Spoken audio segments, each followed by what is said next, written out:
Olá, aqui é o professor Rafael Maia e esse é mais um vídeo do curso de Análise de Regressão. Na aula de hoje, nós vamos falar sobre coeficiente de determinação parcial. Em aulas anteriores, nós definimos uma quantidade que chamamos de coeficiente de determinação, denotado por R quadrado, que era dado pela soma de quadrados de regressão do modelo ajustado, dividido pela soma de quadrados total. Essa razão nos dá o quanto da variabilidade total dos dados, que é explicada pelo modelo de regressão ajustado, ou seja, qual a proporção da variabilidade total explicada pelo modelo de regressão ajustado. Nesse vídeo, nós vamos falar sobre uma quantidade que vamos chamar de coeficiente de determinação parcial, onde o objetivo é avaliar a contribuição marginal de algumas variáveis preditoras, dado que as demais já estão no modelo. Se a gente lembrar do vídeo anterior, no vídeo anterior, a gente falou sobre soma extra de quadrados, né? E o que a gente viu, por exemplo, é que a soma de quadrados da regressão, uma regressão múltipla, com variáveis x1, x2 e x3, por exemplo, poderia ser decomposta de várias maneiras, uma delas como sendo a soma de quadrados da regressão do modelo de x1 mais a soma de quadrados de x2 dado x1 mais a soma de quadrados de regressão de x3 dado x1 e x2. A gente viu também que essas quantidades aqui, chamadas de somas extras de quadrado, elas poderiam ser obtidas, por exemplo, se a gente pegar a soma extra de quadrados da regressão de x3 dado x1 e x2, ela pode ser obtida como a soma de quadrados dos erros do modelo com as variáveis x1 e x2, menos a soma de quadrados dos erros com o modelo com a variável x1, x2 e x3. Ou seja, é o quanto que a gente aumenta na soma de quadrados de regressão quando a gente insere no modelo a variável x3, dado que nesse modelo já existem a variável x2 e x1. E é com base nessas quantidades que a gente vai construir os nossos coeficientes de determinação parcial. Vamos considerar, por exemplo, o caso onde eu tenho duas variáveis preditoras, x1 e x2, e o nosso modelo é dado por esta equação, ok? O coeficiente de determinação parcial entre y e x1, dado a variável x2, ele vai ser calculado da seguinte forma. Ele vai ser denotado por r quadrado de y de 1 dado x2, ou seja, x1 dado a variável x2, ok? E eu posso escrever ele como sendo a soma extra de quadrados de x1 dado x2, ou seja, é a soma de quadrados dos erros com modelo só de x com x2, menos a soma de quadrados dos erros quando eu coloco x1 e x2 no modelo. Isso aqui é a soma extra de quadrados de regressão quando eu coloco a variável x1 no modelo que já tem a variável x2, dividido pela soma de quadrados dos erros do modelo que tem apenas a variável x2. Dito de outra forma, essa quantidade aqui nos dá a porção da variabilidade dos erros quando eu tenho apenas a variável x2, que é explicada ao inserir a variável x1, né? A variabilidade, a soma de quadrados dos erros, nos dá a variabilidade dos dados que não é explicada pelo modelo de regressão. Nesse caso aqui, o modelo de regressão que tem apenas a variável x2.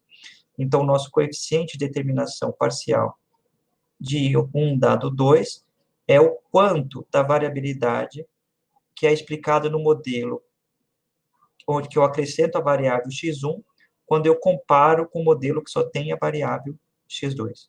Da mesma forma, o coeficiente de determinação de 2 dado 1, ou seja, do modelo, quando eu acrescento a variável x2 e o modelo que já tem a variável x1, ele vai ser a soma de quadrados dos erros, a soma de quadrados extra da regressão, perdão, de x2 dado x1, dividido pela soma de quadrados dos erros em x1, ou seja, o quanto da variabilidade não explicada pelo modelo onde tem apenas a variável x1, que é explicada quando a gente insere a variável x2 no modelo.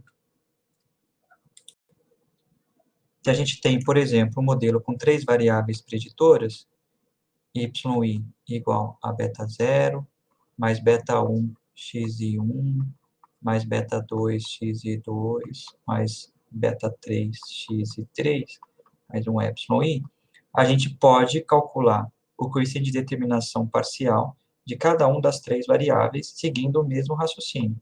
Então, por exemplo, aqui na primeira linha, a gente tem o coeficiente de determinação parcial de x1 em relação a x2 e x3, ou seja, a gente está comparando a soma de quadrados de regressão de um modelo, a soma extra de quadrados de regressão, quando eu acrescento a variável x1 em um modelo que já tem a variável x2 e x3, e compara com a soma de quadrados dos erros quando tem apenas x2 e x3.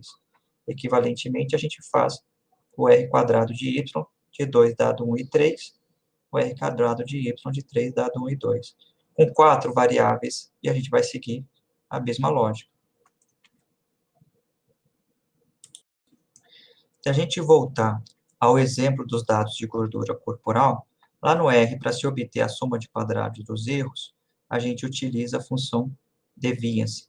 E ele retorna, no caso do modelo de regressão linear múltipla, a soma de quadrados dos erros. E aqui, a gente tem a soma de quadrados dos erros para 4 modelos que foram ajustados, apenas com a variável x1, apenas com a variável x2, com a variável x1 e x2, e com a variável x1, x2 e x3. Ok? A soma extra de quadrados da regressão de x2 dado x1, a gente viu lá atrás que é dado pela soma de quadrados dos erros de x1, menos a soma de quadrados dos erros no modelo com x1 e x2. Da mesma maneira, a soma extra de quadrados da regressão de x3 dado x1 e x2 pode ser calculado como a soma extra de uma soma de quadrados dos erros de x1 e x2 menos a soma de quadrados dos erros com o modelo com as 3 variáveis. O coeficiente de determinação de x2 dado x1 é a soma de quadrados extra de regressão de x2 dado x1 dividido pela soma de quadrados dos erros do modelo que só tem x1. Nesse caso aqui, ele vale 0,23. Ele é uma proporção. É sempre o número entre 0 e 1. O que representa esse 0,23? Ele nos dá o quanto da variabilidade dos dados não explicado pelo modelo apenas com x1 é explicada quando a gente inclui a variável x2 no modelo. Neste caso, a gente está dizendo que 23% da variabilidade não explicada apenas com o modelo x1 passa a ser explicada quando a gente inclui no modelo a variável x2. De forma equivalente, o r quadrado de y de 3 dado 1, 2, o que é isso? É o coeficiente de determinação de x3 dado x1 e x2, ou seja, é o quanto da variabilidade que é explicada no modelo quando você inclui a variável x3, dado que a variável x1 e x2 já estão no modelo. Isso é calculado como a soma de quadrados de regressão de x3 dado x1 e x2, dividido pela soma de quadrados dos erros de x1 e x2. Nesse caso aqui, para esse exemplo, é de 0,105, ou 106, aproximadamente 10,6%. Então, a interpretação é que da variabilidade dos dados não explicada, quando a gente tem no modelo apenas a variável x1 e x2, ao acrescentar a variável x3, a gente consegue explicar 10,6% dessa variabilidade. Uma outra forma de interpretar é a seguinte: quando a gente adiciona no modelo a variável x2, neste modelo que já contém a variável x1, a soma de quadrados dos erros do modelo com apenas x1 é reduzida em 23%. Ou seja, a inclusão de x2 no modelo explica 23% da variação em y, que não podia ser explicada apenas por x1. De maneira equivalente, quando a gente adiciona no modelo a variável x3, no modelo que já tem a variável x1 e x2, a gente reduz a soma de quadrados dos erros do modelo com x1 e x2 em 10%. Ou seja, 10% da variabilidade ou variação de y, que não podia ser explicado pelo modelo contendo apenas x1 e x2, é explicada quando a gente inclui no modelo a variável x3.